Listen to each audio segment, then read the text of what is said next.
Hey everyone, so today I will be telling you about renewable energy sources, okay? So first of all, let's think which sources are going to be renewable or non-renewable. This particular slide is from Boardworks. So non-renewable are nuclear, which we spoke about already, and anything that is a fossil fuel. So oil is non-renewable, wind is going to be renewable, solar is renewable, wave is renewable, geothermal as well. Natural gas, although it has the name natural gas, that's methane. That's actually greenhouse gas as well, so that's non-renewable. Tidal is renewable. Coal is another example of a fossil fuel, so that is non-renewable. And we have hydroelectricity as well as renewable. So basically, non-renewable are fossil fuels, oil, natural gas, and coal, and nuclear, okay? And if you don't remember about this, go on my previous video about energy demands, okay? And renewable are these ones, which I'm going to talk about today on how they work, okay? In another video, I'll be talking about advantages and disadvantages and all that stuff.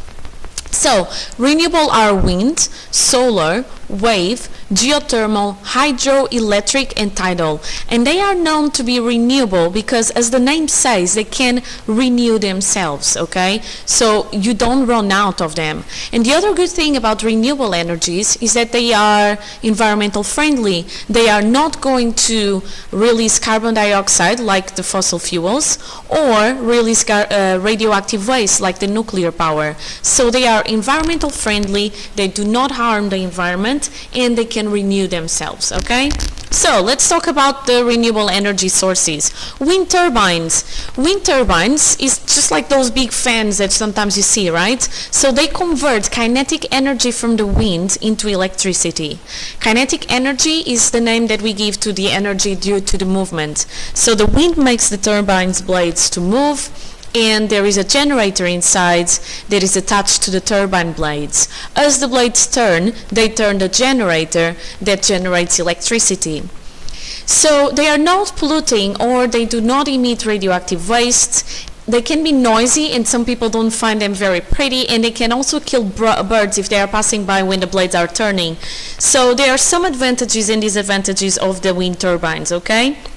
Now, for 3 and 4, because that is an issue, one of the solutions is to build wind farms away from land. So not only this would not be noisy for people, and people that don't find them very attractive would not be bothered, but you can also, although there are always birds everywhere, you can also reduce the amount of birds that you kill, okay? So most wind turbines are now being built on the sea away from people, okay? So the people don't get disturbed by the noise and they won't see them.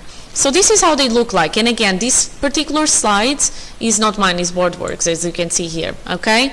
So individually, a wind turbine doesn't give a lot of electricity. So what happens is we need to build them in large numbers, okay, to get a significant amount of electricity. So when I have a group of wind turbines, I call them a wind farm, or I call that group a wind farm, okay?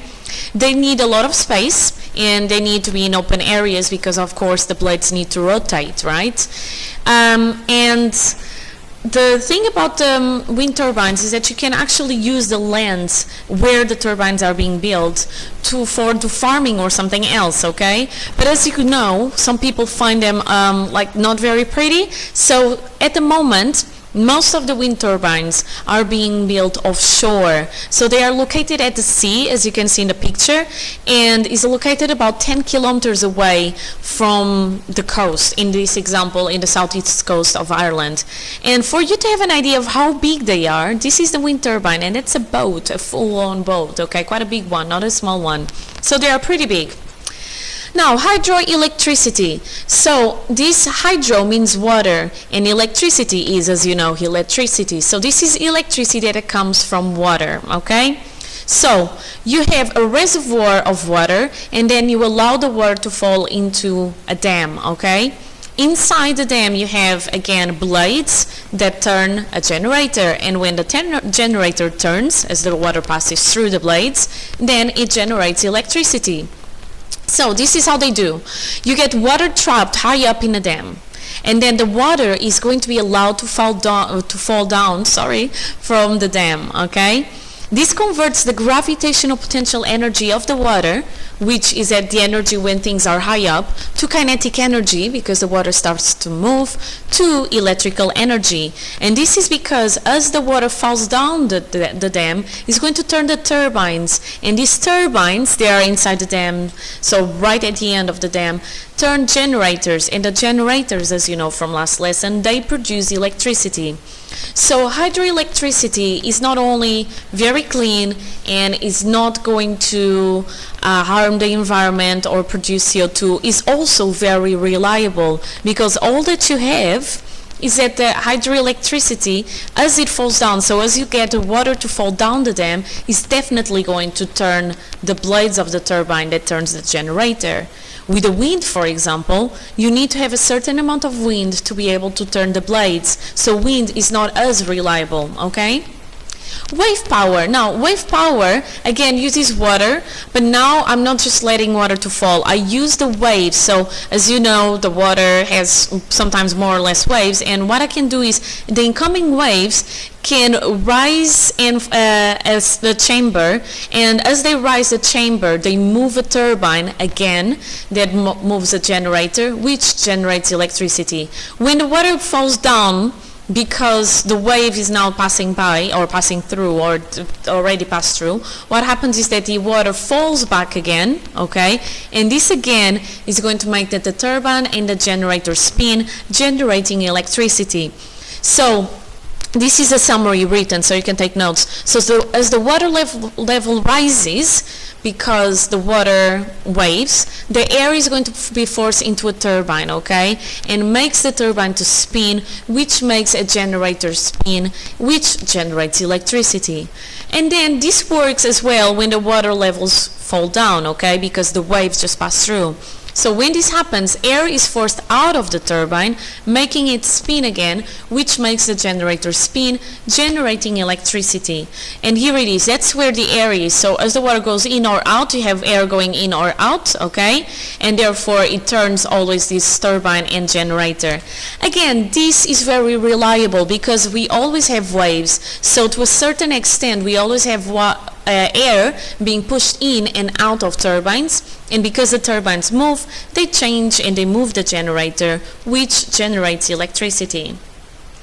Tidal. So Tidal also uses the same idea. I again have turbines, like the wind turbines, but now it's for water, right? So I have turbines, they are attached to generators, and then these generators, as they spin, they generate electricity. So as you can see, the process of generating electricity in renewable sources is very similar to an extent to the power stations. You need to get a generator to spin, and you need some turbine blades that make it spin. It's just that you're using a different resource to get those turbines to spin, okay, or the blades to spin. So in tidal, depends on the tides. So the turbine separates the water from the estuary from the sea. So sometimes you have a high water level, other times you have a lower water level, okay? So when you have a high water level, water is going to try to go from the high water level to pass through the tidal barrage and to try to go to a place where the water level is not as high. And this is because water likes to always be at the same level wherever it is. So it makes the water to move. As the water moves, it moves the turbine, which is again attached to a generator that turns. If I then get low tides, then this side has less water in terms of height than the other sides, okay? So what happens is that then the water then is going to flow in the opposite direction. Again, as it flows, it turns the turbine, which turns the generator. And actually, as I was doing this explanation, this is the ocean, so this would be low tide, and then going high up would be high tide. But anyway, the idea is still right. It's just that I was talking about the right side and not the left.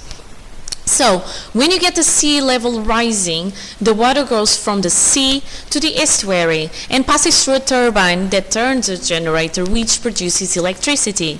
The same happens when the sea level, the tide, lowers. The water goes from the estuary to the sea by passing through the turbine that turns the generator, which produces electricity. So this always works as well. It's very, very reliable. The only thing is that Tidal only works twice a day because you only have 2 tides a day, okay? So it will not give you electricity at all times, but every time you have a change in tide, electricity will be generated, okay? Geothermal, so now we are off. The wind is gone, the water is gone. Now let's talk about geothermal. Geothermal, again, think like the hydroelectricity. Geo means earth and thermal means heat. So geothermal is when you get the thermal energy that is stored within the earth. What happens is that we have some rocks that have, or they are made of some elements, they are radioactive, okay? Elements that are radioactive are things like uranium or plutonium that you can get from uranium as well. And they tend to be in rocks under the ground. Now what happens is this heats up the rocks, okay, because they decay, something that you're going to learn about later on.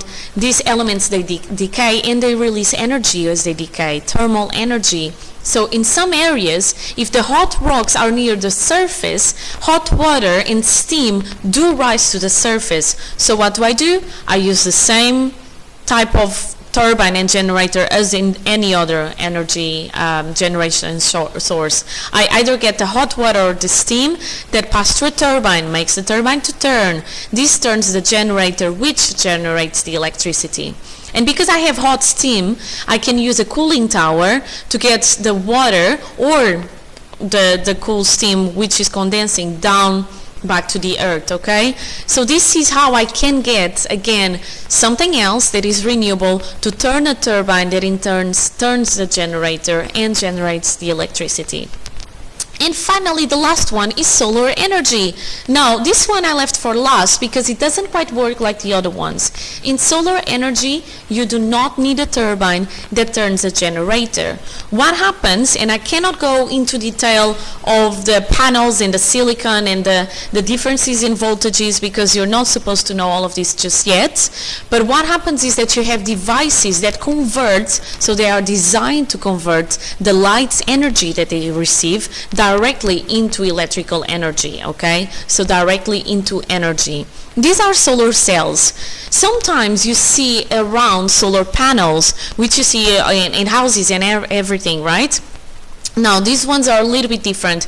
They get the heat energy from the sun to heat up water in the house. So you have a cable nearby where the water is passing by. This cable and this tube gets hot because of the sun energy, the heat energy from the sun, and they are going to heat up the water. So solar energy is used in 2 different ways: to convert light into electrical, which is solar cells, and heat into heat again, but heating up the water, which is the solar panels. And solar cells are actually used all over the place. You can see them in your calculators, you can see them in road signs in remote areas where you cannot get with the cables there, and you can use them or see them as well to power satellites that are orbiting around the Earth, okay? So, this is everything in terms of the renewable energies, how they work. In another video, we are going to focus on them more generally in terms of advantages and disadvantages. But let's just think about the advantages and disadvantages of the solar cells alone, okay? No fuel required, that's definitely an advantage. Has a low power output, so that means it doesn't give you a lot. That's a disadvantage, okay? You don't have to maintain them, that's good. When you're manufacturing them, though, you do create some pollution, okay? However, it's not much comparing to the fossil fuels. They last a long time. You don't need any power lines. They are expensive to build though, okay? And they have a low efficiency, okay? So these are the advantages and disadvantages of solar cells, okay? So that is all for today in terms of explaining how all those renewable energy sources work. And as I told you in another video, we are going to think about the pros, the good things about them, so the pros and the cons about renewable and non-renewable energy sources, okay? Up to my next video, be happy and healthy. Bye!